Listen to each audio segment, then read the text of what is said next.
Big groups, we used to set prices for more or less 6 months, but now you can't do that.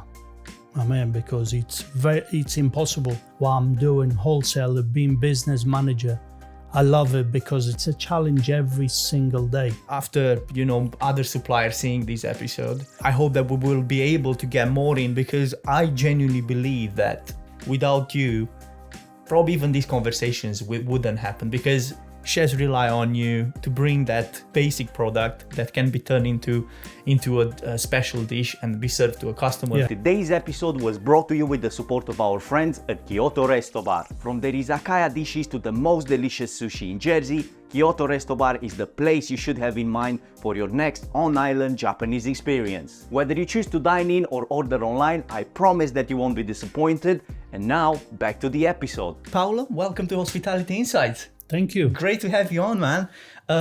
You are the account manager or business manager at Cimandis. Is one of the biggest food and drink wholesale supplier probably in Channel Islands, maybe, Yes. right? Yeah. If I'm not wrong, because I think you guys are in Jersey, Guernsey, and Albany. That's correct. Okay, so that's correct. Big business, big company. Mm-hmm. Now, before we get into the Cimandis part, which is been for a long period of your life, how did you get into this? What's your background and experience to date? Let's go straight from the beginning. Yeah, my background, it's hospitality, waitering and barman.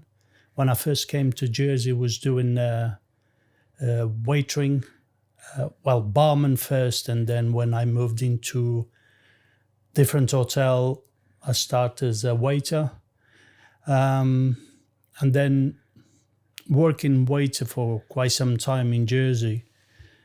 And then it came up this opportunity to start working at the time. It was Channel Island Bakery. Okay. So it was the biggest bakery in Jersey, and it was owned by Larish. At the time, it used to be called Larish, and they had the big chain of all the Checkers and everything was part of it. And then from there, delivering driver for all the bread all around the Channel Islands. And then from there, I was invited to the Wholesale, which at the time was Farm Park, just moving into Cimandis' name. So and then I started as one of other guy that I know is working for the competition, moved from left Cimandis, and I was invited to fill up his shoes. So started from there.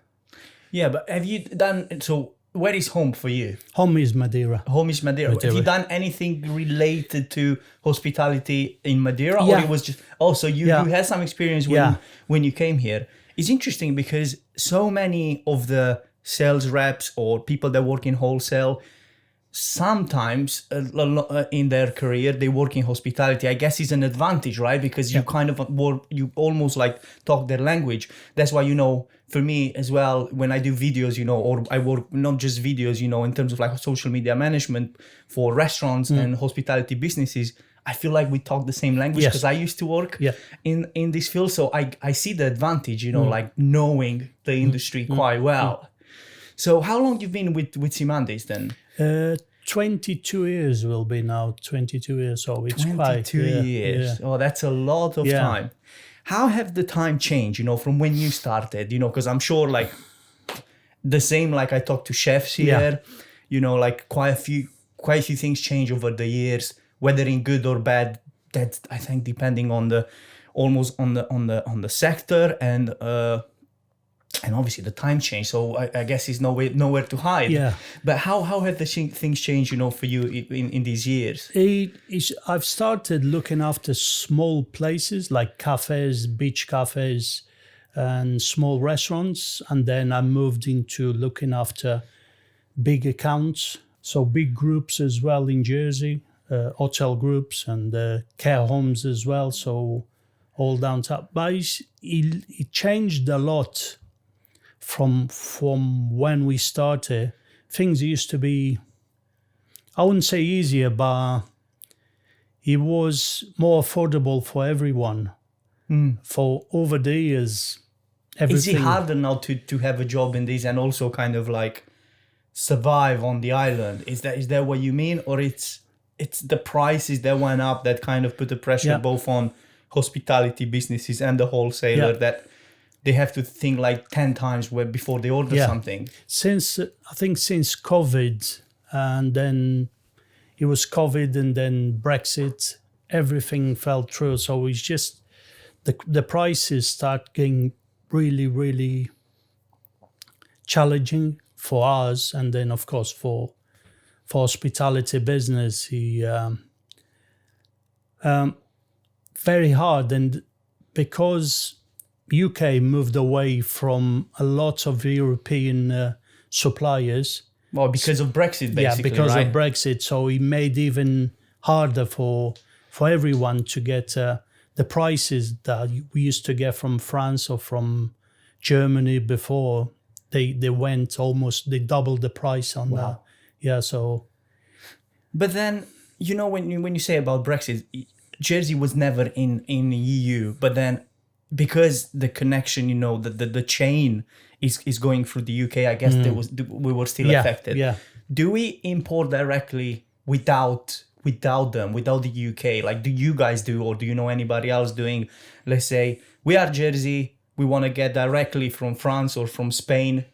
Is something like that happening, or is it too complicated? It's too complicated because the euro against the pound, it's very it's much like at the moment. So it wasn't any point of bringing direct from France because by the time we change the exchange rate and everything, and even the fees and everything, it wouldn't make valuable for us to sell out.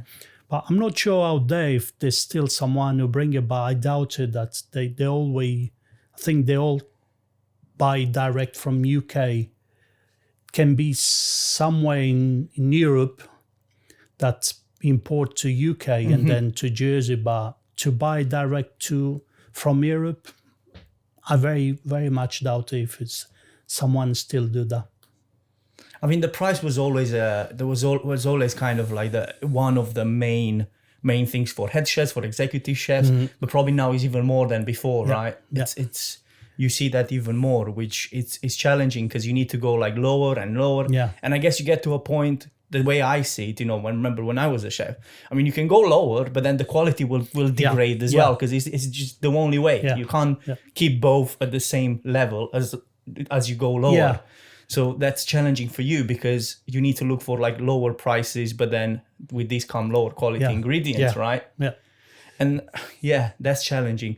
How is your day in your life? How does it work now? What do you basically do, let's say, from morning? Like, I'm talking a typical day. I know it's like almost like cooking. It's not a day like another. Yeah. But how does it look, a business manager? What do you do basically, in broad terms for people to understand? Yeah, we normally call in John in between 9 o'clock until about 11:30, 12 o'clock pushing, because a lot of places they do lunch and they don't like to see any business managers around lunchtime. Yeah. So we just call in and talk about promotions or menus maybe they want to change, so you prepare in advance, right? So that's we sit down with chefs to go through better prices or better discounts, or talk about the new menu, new a la carte. They're always innovating. Things changes, or they have like specials that change like regularly. Yeah. So you can they almost make their special based on what you've got to offer, right? Yeah. So I guess that's really important. Yeah, and then the quality on, especially on meat and fresh stuff. It needs to be good quality, and of course. And then, because if not, you are the first one that hits. That's it. They come to you, although you probably had nothing to do with the packaging, because one of you, the guys on your team. Yeah. But it needs to work like a well-oiled machine, you know. And then you walk in, and then if the thing the meat is no good or it's something else is no good, you will get on the next straight away. It's soon you walk in through the door. Oh, just the man I want to see. And you know something is wrong. But you build a good relation with most of the chefs. I can say I've got quite good relation with a lot of the chefs that I deal in Jersey. So it's over the years you learn how to deal with the chefs and what they're going to ask you, and you almost can predict in a way as well, right? Even with the ingredients, if let's say the spring is coming, like you kind of knowing the chefs, you almost know, like, because there are certain chefs. I remember working with a few of them, head chefs. They have specific ingredients that they will use in spring or summer because that's their almost like signature. Yeah. So you almost know that this is what he wants, which I think it forms like a really strong relationship just with that. Yeah. But something that I want to talk about is when I remember Steve Walker being on the podcast. He's a bit anti-technology. I mean, I know, so we kind of know we love Steve, but he's a bit anti-technology and he's really passionate about that. And he loves reps or like business managers coming and talking and, almost like old school in a way. Yeah. So he loves that. He absolutely loves it. And he said we shouldn't go away from that. Whether that's the right thing to do or not, I mean, I do like a good conversation, and I think that helps to a degree. But do you feel that changed? Because what he was complaining about, and I'm not saying to you, he was saying about the wholesale industry in general. Now, because technology is more and more in our life, you can go on a website and order and everything else. You don't necessarily have to pick up a phone or be in touch with the business manager to recommend you something. Or do you see that your job, whatever you're doing, is almost degrading? Is there not that many people coming from behind? It's not necessarily a priority anymore. How do you see this? Because back in the days, it used to be lots of people probably like you, right? Yeah. There's still in Jersey, I know most of the wholesalers in Jersey, they still have 2, 3, 4, 5 business managers on the road. You know what I mean? So most of the chefs out there, they still like you to go in and talk you through any special offers or any type of meat that they want to. It's good technology, it's good, but you don't see the quality of meat, and you type in strip loin and it just shows you strip loin. You don't know what's the quality until you have someone. There's always going to be business managers out there when you have passionate, feeling that gap almost, right? When you have passionate chefs out there, so they like you to talk through the game season and the lamb season and the new the spring lamb and all that. I mean, the beef fillets for Christmas, for the Wellingtons and everything. So they always, I think it's always going to be business managers out there, because technology, as much as they like, I don't think it's going to fill that gap of chef, that relation chef, business manager, chef.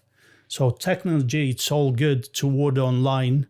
At the end of the night, they're tired, but because I spoke with him during the day, he knows the way he's going to order, even if he goes on online and orders. So basically, you give him the information almost like in the morning, and he knows what to order in the evening in a way, right?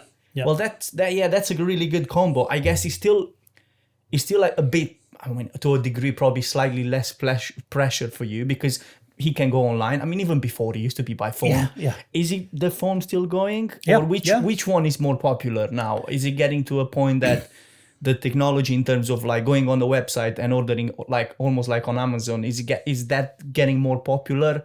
Or the phone is still like the main source of orders? In big groups, they prefer to go online, and because they send us the order through, and then we can reply back. The girls or the boys in the office, like working at the call center, can reply back and say, "Chef, we out of stock of this or we out of stock of that." When they send, we have a few groups, hotel groups in here, that they still send via email. They have a list and send via email. Once we start with the online shopping that we're launching at the end of this month, people will be able to go in there and see the stock live, so they know the following day the tins of beans and chopped tomatoes. It's in there.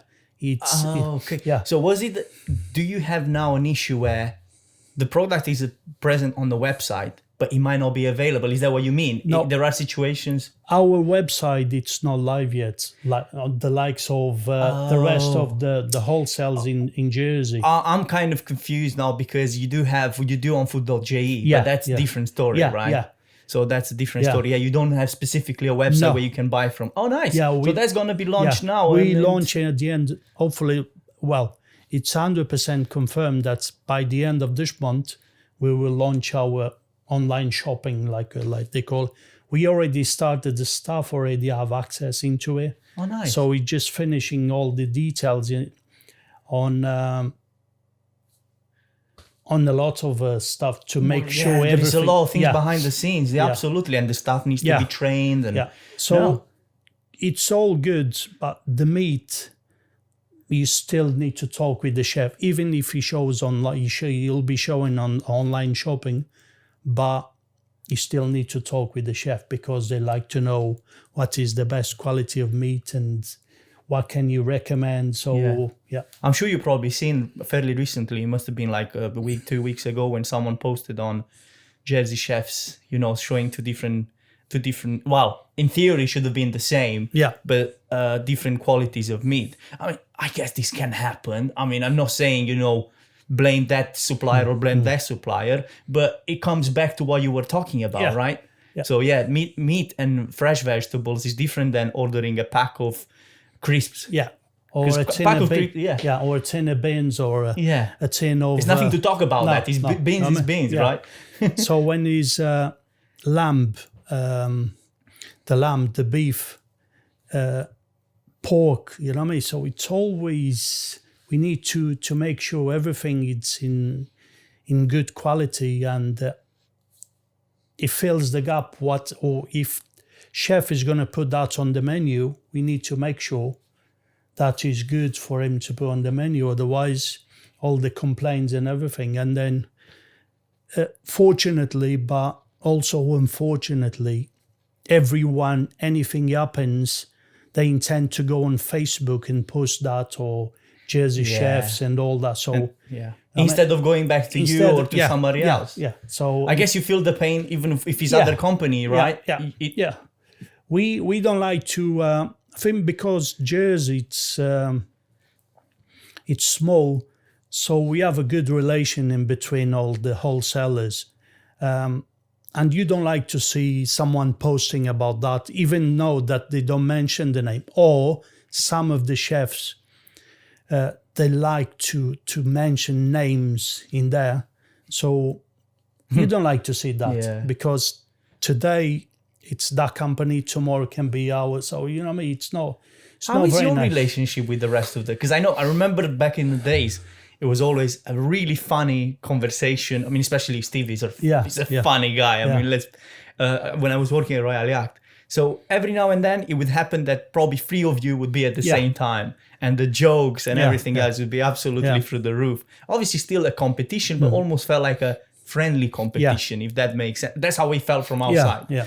How is your relationship with the rest of the wholesalers now? We respect each other. If there's in a place, if the chef doesn't mind, 3 of us walk in at the same time, but we normally, if one of us is there talking with the chef and the other one walks in, straight away walks out, because he respects that it's a private conversation. We might be talking about pricing and everything. So that's the relation we have, I would say, with 90% of the rest of the wholesalers in Jersey, we do that, you know what I mean? So I walk in at Royal Yacht, say, for example, and if it's someone in there from Valley Foods, I just walk out, you know what I mean? So and probably they would do the other way around. And they do the other way around because we grown together as in business managers, and a lot of these guys, you learn from them because they're still old school, and you learn from them a lot, you know what I mean? So That's nice to hear. Yeah. I learn with the old school. They always taught me that, listen, if a business manager is there talking with the chef, don't stand there. It's disrespectful for the other guy, for the other company, that you stand there, listen what they're talking. So that's what we do. We do. Yeah, I mean, a Royal Yacht, Steve almost kind of like wanted that. He almost done it in a way that all of you to be there at the same time because he liked the conversation and the jokes. Yeah. But I guess not everybody is like that. Yeah, Steve is kind of almost like one of a kind. Yeah. So those were the days. But in terms of, okay, so we know it's a friendly competition. But what do you think separates Cimandis from the rest of them? Because I'm sure you guys have some certain strengths and probably weaknesses depending on the situation, right? Yeah. What do you think are the strengths over the competition in your opinion? I think overall we were the first company to have you can include everything in the basket. When we fit now, everybody else are doing as well, but when I first started, we started with ambient, dry, frozen stuff, meat, and then we launched fruit and veg, and then we launched packaging for all types of cafes and everything, environmental packaging. We call vegware, which is biodegradable and everything. So we were the first ones to launch, to be... almost like all-inclusive, right? There you go. Yeah, that's it. Because I remember, that was even before I left. So I'm talking 6 years ago-ish. I remember that you guys were expanding into other, bringing new ingredients, bringing new things on the market. So probably at the time, most of the other suppliers would have been more like specialized, right? Yeah. So one was doing basically mainly meat, the other one was doing mainly dry stuff, the other one mainly vegetables. So you guys kind of like started doing pretty much everything. You want to work with us, you can get everything from us. Well, that's an interesting approach. Yeah. So that's what we done. Well, we launched that. We started with that. So that was what you could get from. You didn't need to go someone else to buy the fruit and veg, or you didn't need to go to someone else to buy even drinks, Coca-Colas and all soft drinks and everything. So even now, a lot of, I would say 50% of the guys now, and the other wholesalers, they do in fruit and veg as well, and they always done meat, but fruit and veg packaging. Some of them, they specialize, like Easy Mind now, part of being part of JJ Fox and everything. So they combine the packaging and everything. But we try to fill all the gaps, and then being parts of a big group as well.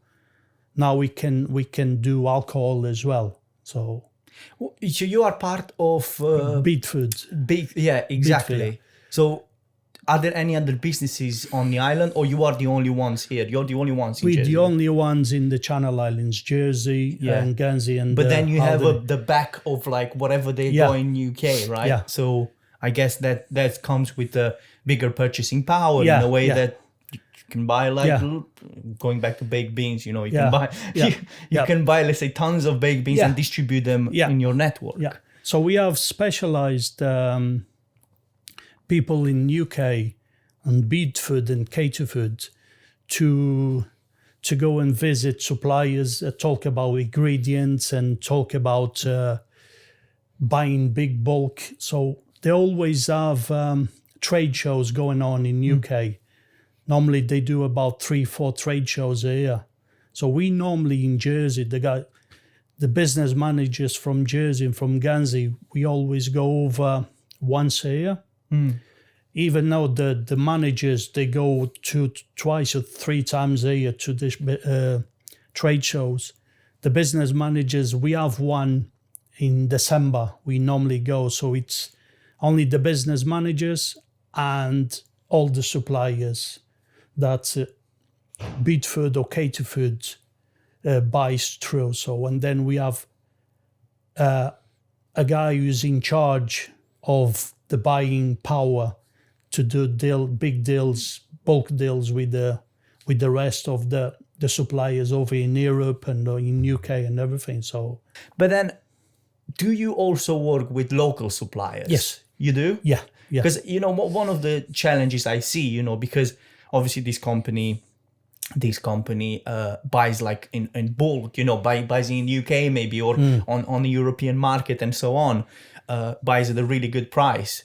I wasn't sure whether they give you the wiggle room or give you the option to buy locally too. So you can do locally. We can. We work it with the local fruit and veg suppliers. Jersey Royals, anything is in season on fruit and veg, we buy local. We always try to buy local, a lot of fruit and veg when they're in season. But then to fulfill the big demand on fruit and veg that we have, I think that any supplier will do that, right? So we have to go. But being part of, just to clarify, we part of a big group, but we are a Channel Islands registered company. Cimandis, it's a Channel Island registered company, even though it's part of Brewed Food. Brewed Food is the biggest wholesale in UK and the second biggest in the world. So they started in South Africa many years ago, and then they expanded to Europe. So they have business all around Europe, Germany, Poland, Italy, Portugal. So they expand. Wow. So, and then what they do, they see, like with Cimandis, they invest in companies like in Cimandis to develop the way they like to, but never, they try not to lose what the local companies do, you know what I mean? Like Cimandis, not to lose. They don't say, oh, you have to buy everything or you have to order everything from us because you're part of us. They give us that room to work with local suppliers. You know what I mean? So to help out, Yeah, that's really good. Yeah. Because what I feel, some situations we're like, you know what, we manage here what's going on. You guys, I wouldn't say sit back and relax because it's not the case, but almost like we'll tell you where to buy from because we want this to be, we have a profit in mind and this is what we care about. Your local stuff, it might not be that good and everything else, so they want to almost like keep the consistency the way they want it, not the way, let's say, a chef in Jersey asks for. So that's great because for you, if let's say a chef here be like, but then you can't provide me, with local ingredients, and I want to have a menu with local ingredients. Like, no problem. So you could do that, which is amazing. But then was Cimandis always under this big umbrella, or it used to be a company on its own and it was bought along the way? Because I don't know much of the history. Did he start like this from the beginning, in terms of like Cimandis as a Jersey business, and it was bought later on, or it was right from the beginning set up by the Brewed Food? No. Cimandis was when I first started working was Le Riche used to be called. So they used to have G Orange for all the soft drinks and everything. Then they had Farm Pack at the time, which was like what is Cimandis now, but it was quite small. And then we've been bought by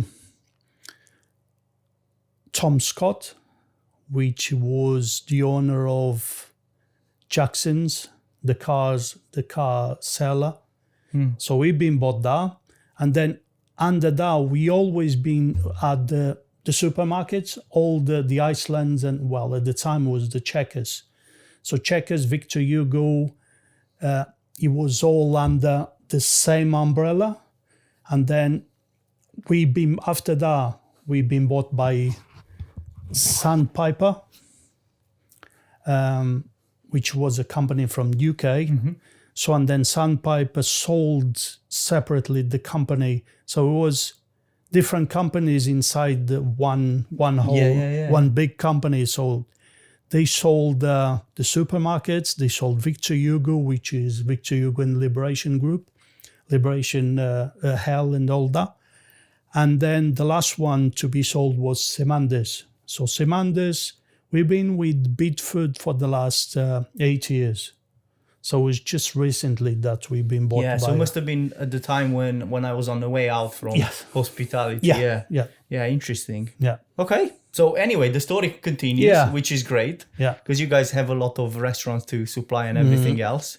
But then, what are the challenges, for you and maybe for the company as much as you know? Because obviously there'll be different parts of the business where you probably don't really have to deal that much with. What are the challenges in your role, like the biggest challenges at this point? Pricing. Try to maintain prices, and which is very hard. Try to maintain prices, and you never know it's always every single day. That's why I enjoy being a business manager, because every day is a challenge. So you can close a deal today, but then you go back there tomorrow and you lost the bill because you've been undercut by other supplier in Jersey or other competitor in Jersey. So that's part of the challenges that we deal on the daily basis. It's try to get as much as possible in your basket from a chef, from a restaurant, or from a hotel, or from a bar or a cafe. It's more and more on big groups, you know what I mean? It's just trying to maintain the pricing so they can carry on buying from you. So that's that. I guess that's always been the biggest challenge, right? Yeah. I mean, now probably even more. It's something that I talked to some of the head chefs that we had here and executive chefs. If I remember well, I mean, you correct me because you'll know, you'll have a better insight. Like I'm talking even like, let's say prior COVID, because I think that's probably a fair time to go to. I'm not talking like 20 years ago, because I don't even know how it was. Let's say prior to that, it was almost like you set the price at the beginning of your creation of your menu, and that would carry on almost till towards the end. I'm talking, let's say, for 3 months, you can almost guarantee you as a wholesaler that this is going to be the price. But then now with all this like inflation and everything else, with the scarcity of products globally, I don't think you can guarantee that 100% now, right? No. We used to, big groups, we used to set prices for more or less 6 months. But now you can't do that. I mean, because it's impossible with all the price increases. Is oil, say for example. That's one of the best examples. It's jumped about 100%. The prices start coming down now, but it's still not what it used to be, right? Yeah. So so you buying when I first started, you selling a drum of oil, a 20 litre for about £15. Now it's not, I wouldn't say double it, but treble it. It's just, I know we start coming down, but how long is that going to be? So with all this war again starting in Russia and Ukraine, and then he expanded to Israel and all that. So you've got a lot of instabilities in the world. Yeah. So big effect in everything. Yeah. So, So that's not easy to maintain just from that perspective. No. And then in terms of consistency, because it's one of the things that some of the chefs, they always cry about, and I'm sure that's one of the problems you deal with again. Consistency again is something that a lot of chefs cry about, and how do you ensure that? How does it work on your side? Because as we were talking earlier, just about that, the chefs that was posting, that the quality of meat looks different, and I'm sure, if let's say that was from your company, which probably wasn't, it doesn't really matter. They will go back to you. So how do you deal with let's say a complaint? If let's say was Cimandis, how do you deal with the complaint at that scale? We can, all our specialty meat, we can red track it. So anything to do with meat, fresh meat, we can go back and trace it.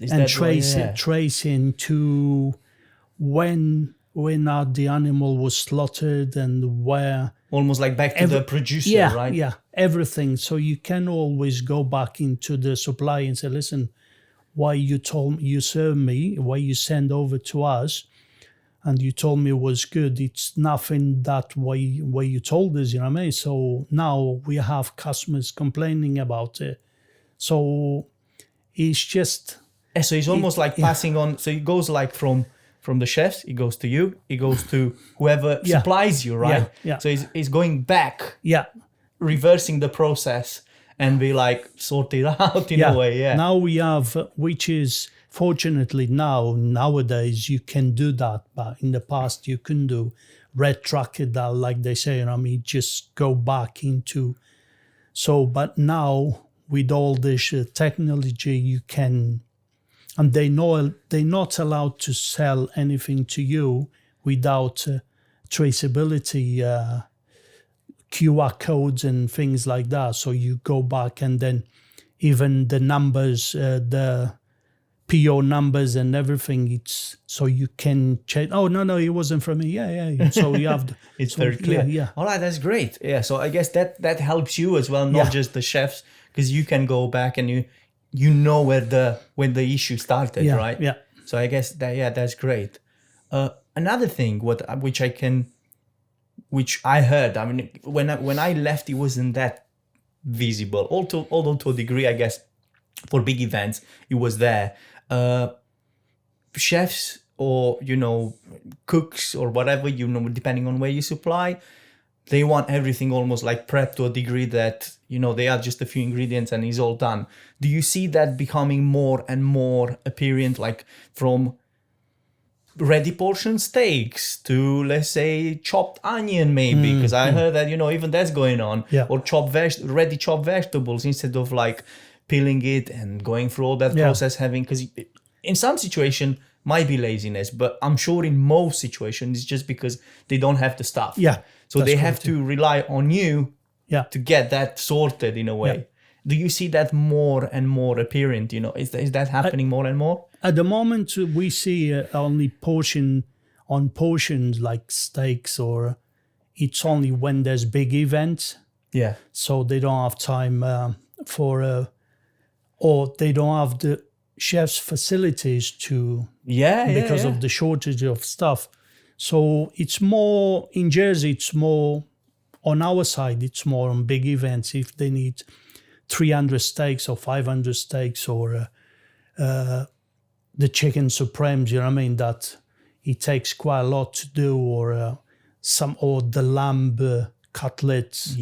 So French trimmed, as they call it, So it's always, for things like that, they rely on us to do all that, if it's big functions. But the rest of it, prep veg, we don't do prep veg at the moment. Don't know, we might start doing it. But prep veg, the only people who ask me for prep veg, it's like care homes. Again, because of shortages. And also, of stuff. I think, for them, it's slightly different as well, because if it's packaged in theory, it's sterilized, it's in the right environment, they don't have to worry about that part. So that could be, again, the reason. And also, staff, it's a big issue, right? But then if they don't have staff, I'm sure like in a way it's almost impacting you as well, because it's almost like a circle, yeah. Because you used to work, for example, in hospitality, you move into wholesale, and I'm sure probably the other way around, people are traveling across this. How is the staff situation for you in the company at this point? For us at the moment, there's always staff living, but they, driver or someone in the warehouse or someone in the telesales. But we try I think driving and warehouse telesales is quite easy to find stuff to do. You don't need to be highly qualified, I guess, right? Telesales, they just need to have knowledge on working with computer and spreadsheets and things like that. So, and have a bit of knowledge of the products that we sell. So when they talk over the phone with the chef, they know what they're talking about. So, but there's always training going on that in there. So you're not in a bad place. I mean, you always can be better. Yes, but you're not in a bad place. Yeah. Let's say on Monday will be bad weather. Do you order more in advance? How do you plan it? How does it work? We try to have more or less enough stock to fulfill all our orders. On fruit and veg, it's quite hard. You know what I mean? You can't vegetables, You can't really bring in stuff that is fruit and veg. The dates on fruit and veg, they're quite short dated, so you can't have much stock in there. On meat side, I think chicken is the bigger challenger, because chicken, the dates on chicken, they're not as... Yeah, not as good as for beef, for example. Beef for lamb or for pork, you know what I mean? So it's... And Ireland as a whole, I think, eats a lot of chicken. Yeah. It's like one of the... is the base of like every probably set menu or cheaper menu. Yeah. So that's the ones that is more affected. So we always... it's very hard. It's very hard when there's boat cancellations that you have chefs that predicted some... They ring you and say, listen, I have a function on that day. Could you try to bring the chicken as close to the date that we have the function? I mean, and then when things like that happen... And you can't bring it because of the weather. It's not up to you, right? You would, because that's the job. Yeah. No, I get... I do understand sometimes on chef side the issue they got because they don't have probably the storage. So that can be an issue on their side. But do you see chefs being a bit more like proactive and be like, you know what, I know I have a function in 2 weeks. I'm letting you know in advance just to make sure that I get it all in place. And even if you bring it earlier, I just want to make sure that it's there. Do you see them doing that as well? Or is everything is like, oh, I've got a function in 2 days, give me the chicken? No. With big functions, they always give you about a week and a half in advance for you to prepare. And then living in the Channel Island, it's... they need to understand, right? Yeah. So the local chefs, they understand, you know what I mean? If there's some chefs coming from UK, they need to be almost trained into this. In the first months they're in Jersey, it's quite hard for them to understand.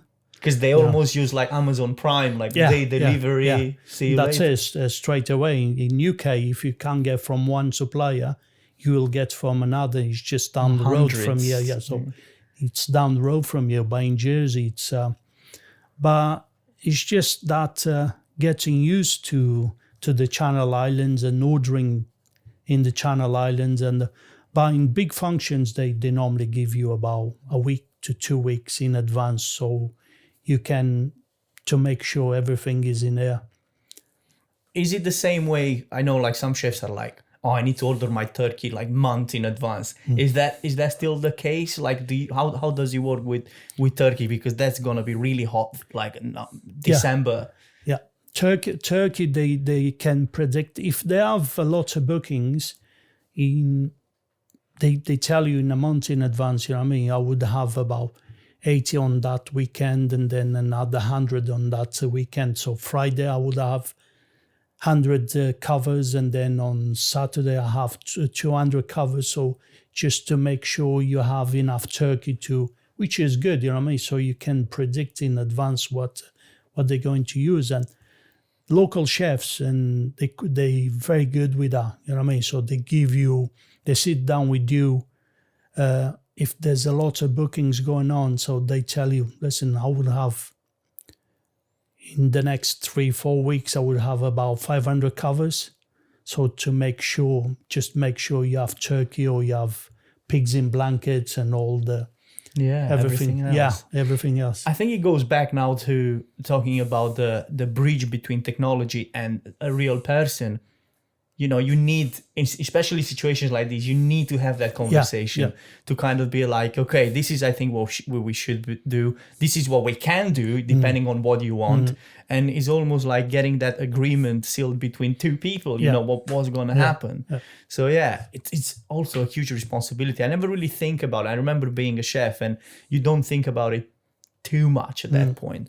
But now, after leaving the industry for a few years, you feel like, so many things that I could mess up like really badly in a way that forgot to place an order. I mean, you guys were amazing. I mean, I'm talking like the whole industry as a whole. Like Jersey is not, I can't name one really bad.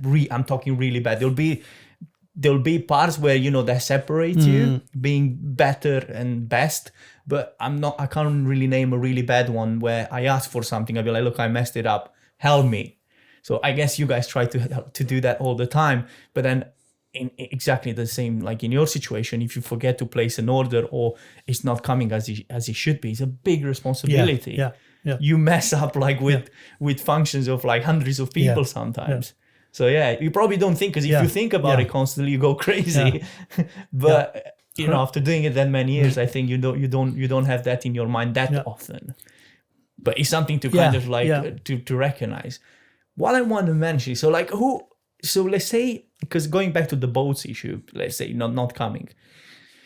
Let's say you place an order, he's still in the UK and he can't make it to Jersey, and it's probably a week and he can't make it to Jersey. Who gets the hit? Is it you? Is it the company that's not delivered the product yet? It's always going to be you. It's always going to be. As soon as you place the order, it's done. I mean, is that what it's always going to be you, because you're the one facing the chef. I mean, so... Well, that's the first thing. I mean, so that's...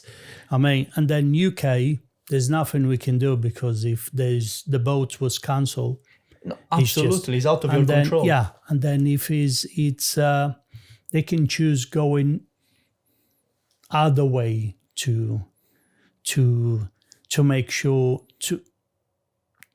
they fulfill that function, you know what I mean? So if they have a week in advance, they're always going to try to make it happen one way or the other, you know what I mean? Yeah. No, that makes sense. But then in terms of, so even financially, like is it you? Because someone's got to pay, and usually it's almost like the client in most situations, because it's like business works. Like no matter where, you know, you feel like it's exactly like almost like you buy something from Amazon and you feel like, oh, the delivery is free. No, it's not free, it's included. You don't see it because they say it's free, but it's included. I think it's exactly the same here. You almost have to predict that there will be wastage. So someone's got to pay for that wastage, because you try your best not to have it. But then in a way, the customer will pay for it, because it's just the way it works. Yeah. I mean, it's not that you're doing something wrong. It's the way business works. Do you do much with Food.j in terms of like supplying orders there for people? Because that seems to be like a lot different. So that's totally different from what you guys were doing. And I'm kind of surprised that you continue doing it. I mean, I get it's a source of money. I get it.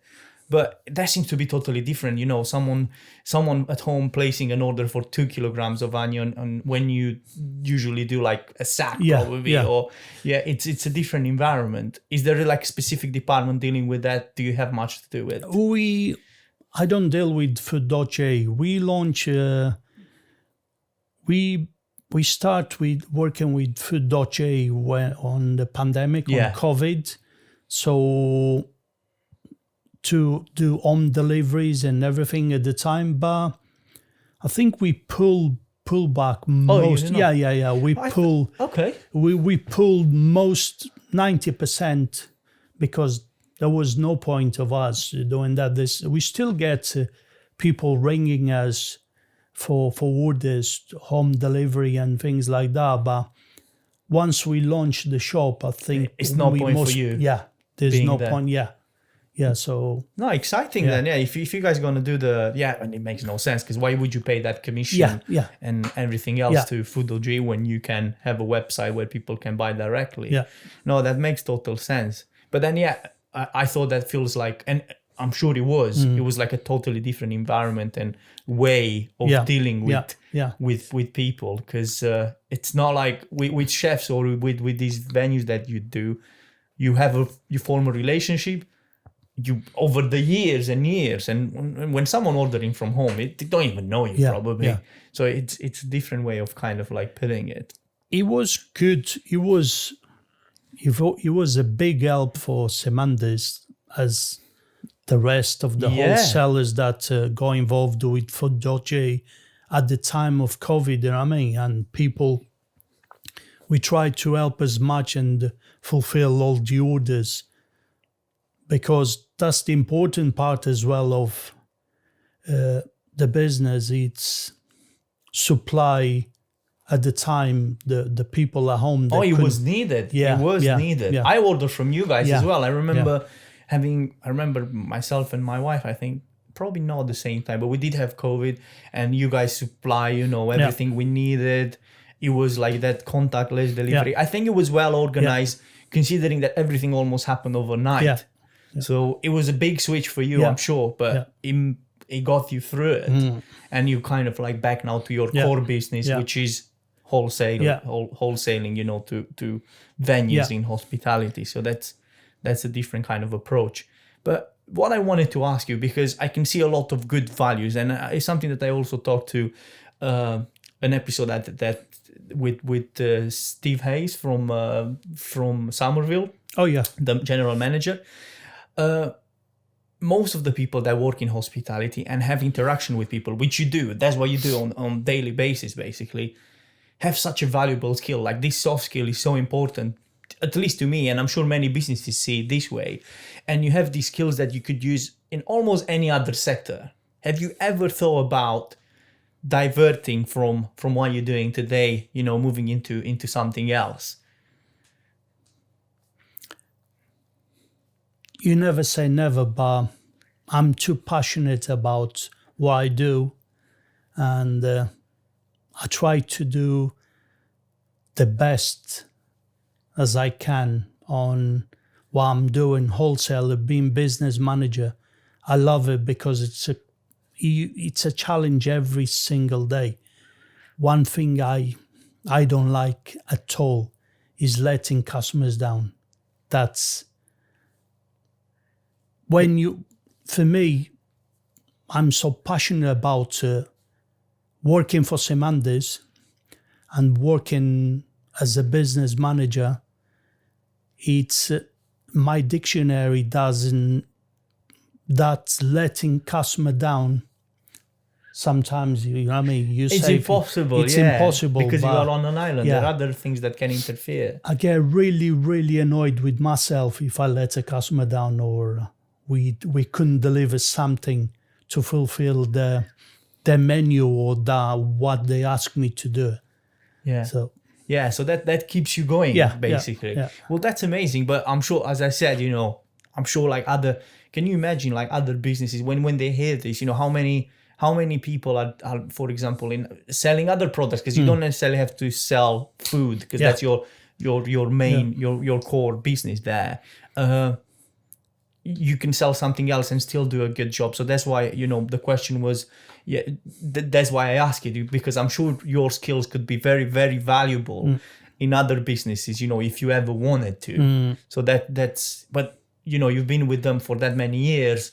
I feel like it's almost home now, right? Yeah. So that's great to hear that. For people that want to get more in contact with you or know more about you, where are you most active on social media? We normally, Facebook, I think we're quite strong on Facebook. We're moving, LinkedIn, I think we have something to do with LinkedIn. Again, it's all, we have someone in charge of social media and marketing manager. Yeah, marketing, almost. So does all that marketing. So anything we new in Cimandis or coming to Cimandis, we always intend to post on social media, so to make sure. So Facebook would be your biggest one at this point, that reacts the best with local people. That's amazing, Paulo. It was amazing, and I hope that after other suppliers seeing this episode, I hope that we will be able to get more in, because I genuinely believe that, as I mentioned earlier, without you, probably even these conversations wouldn't happen, because chefs rely on you, hotels, I'm talking managers or whatever, to customers, rely on you to bring that basic product that can be turned into a special dish and be served to a customer, and without you wouldn't happen. So I thank you for that, and thank you for being a guest today, and I'm sure we'll keep in touch, and we'll see. Hopefully everything with the launch of the website goes well. And for people that want to get more, I'm sure they can find you. Is it cimandis.com or cimandis.je, something along this? So Cimandis. They can find you if they search Cimandis, is the one and only. So they'll be able to see the website and hopefully increase the value of the business. Why not? Thank you very much, Radu, for inviting me. Been a pleasure. Nice talking to you. Amazing. Cheers.